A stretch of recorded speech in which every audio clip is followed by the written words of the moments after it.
Charles was sitting nervously. He knew that he only had one job, and that was to stop the Nazi Party from going back and changing history. They had gotten good intelligence that the Nazis were going to go back and make changes so that Hitler could win World War II. The only thing that they didn't know was how they were going to do it exactly. As he is sitting there, the alarm goes off. They got a hit.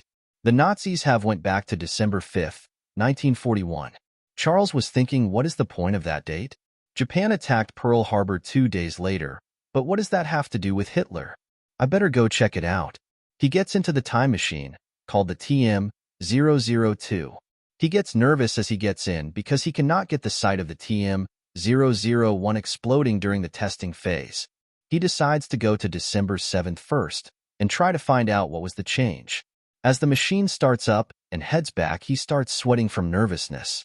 After 30 seconds it stops, and he steps out, and in the distance, he sees Pearl Harbor. Luckily for him, he can watch safely and not be noticed because the machine has what they referred to as a time bubble around it. As long as he stays in the bubble, he nor the machine will be seen, and he cannot be harmed in any way. He can't help but notice how beautiful the day was. It was hard to believe that something so tragic is going to happen on this day. He hears a noise and looks in the distance and sees the Japanese planes headed toward Pearl.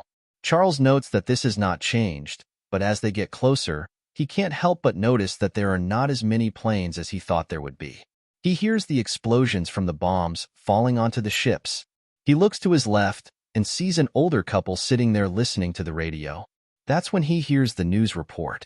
It's been 24 hours since Japan started an invasion on the U.S. West Coast. They have already advanced as far as Nevada, New Mexico, and Idaho. More Japanese forces are seen in Canada headed in a southeast direction and will try to get into the U.S. in the next 24 hours. They are recommending that all people living in Wisconsin, Michigan, and North Dakota to seek shelter from the imminent attack of Japanese forces. Charles now knows the importance. If the U.S. is busy fighting off Japan from invasion, they will not go into Europe. Now he is tasked with stopping the Nazis from changing history. He gets back into the TM-002 and pulls up the computer. He noticed that on December 5th, there was an anomaly in Tokyo. He puts in the coordinates and goes there to stop the damage that was done. As he lands, he steps out and looks around. He doesn't see anything out of place. Just then, he hears an alarm go off, and another machine of some sort appears close to him. When the door opened, he could not believe who he saw. It was Jacob, who was thought to be Kia when the TM-001 exploded. He takes another look and sees that it is the TM-001. It never exploded. Jacob somehow made it look like an explosion and stole it for the Nazis. Jacob took one look at Charles and quickly jumped back into his machine. Charles quickly gets into his and goes back to Pearl.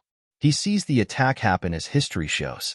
This time, everything is back as it should be. Charles heads back to headquarters to explain what he saw. When he stepped out, he could not believe his eyes.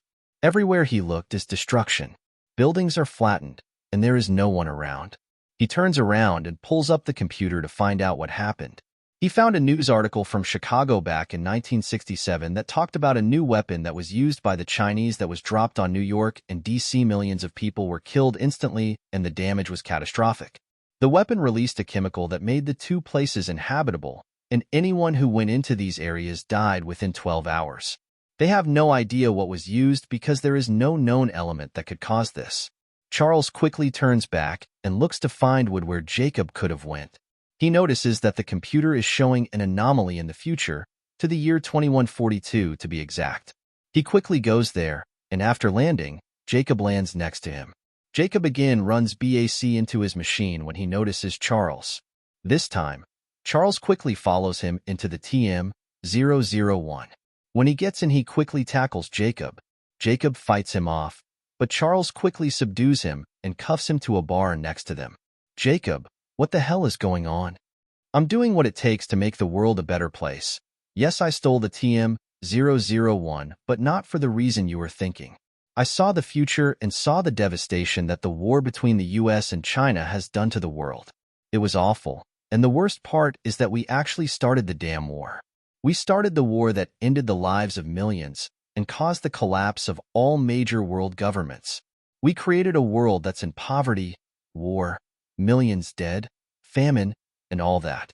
I figured the only way to save the way of life for everyone is to stop the US from being a world power.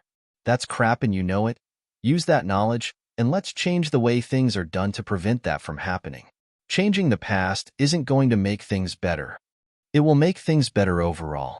It might not seem like it, but things have to change, and by changing the past so that the future lives on, so be it. And with that, Jacob slides the cuffs off where the bar was broken, unbeknownst to Charles. He swung at him and connected a blow to the head which knocked Charles out. He then goes into the TM-002 and leaves. After a couple of hours, Charles wakes up, realizes what happened, quickly runs to the computer, and see the anomaly that shows up back at headquarters. He quickly inputs the coordinates and gets there. After he landed, he stepped out and saw Jacob setting up what looked like an explosive device of some kind. "What are you doing?" Charles asked. "I am going to end this. After I blow the mainframe up, you will not be able to track me." "That's not true. When I was here when everything was devastated because you changed the past, I was still able to track you."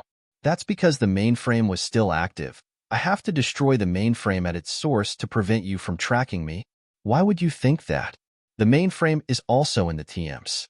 It will still be active. You should know this. I have a source who is an expert on this from the future. All I have to do is attach this, and the mainframe will be destroyed. You cannot stop it. It's already set. If anyone besides me gets near it, it will go off early." The explosive starts to beep. Jacob looks at it confused. It's not supposed to do that. It's set to go off in 30 minutes. Charles yells, "Who is your source?" "Nick Vall." Charles runs into the TM and calls for Jacob. "Look at what I found." There was a news article that read, "Nick Valls is wanted for multiple terrorist attacks and is considered dangerous. He is wanted for the deaths of Americans, Russians, and Chinese ambassadors, leaders, and civilians." Charles looked at Jacob. "This is your expert? He is about to perform another terrorist attack 100 years before he is even born." At that point, there was a blinding light, then silence. 125 years later, a spaceship from another solar system shows up. They radio back to their home world the following message: "We have found the source of the bright explosion that was spotted in the night sky. All that is left is debris from what looks to be a medium-sized planet. Based on the debris, there was life on this planet. We are going to collect some of the debris floating around to see if we can find out what happened and why this planet exploded. There is no sign of any life or survivors." A few moments later, a reply came back. "Collect some of the debris, then come back. We have discovered a way that we can travel back in time and we can witness what actually happened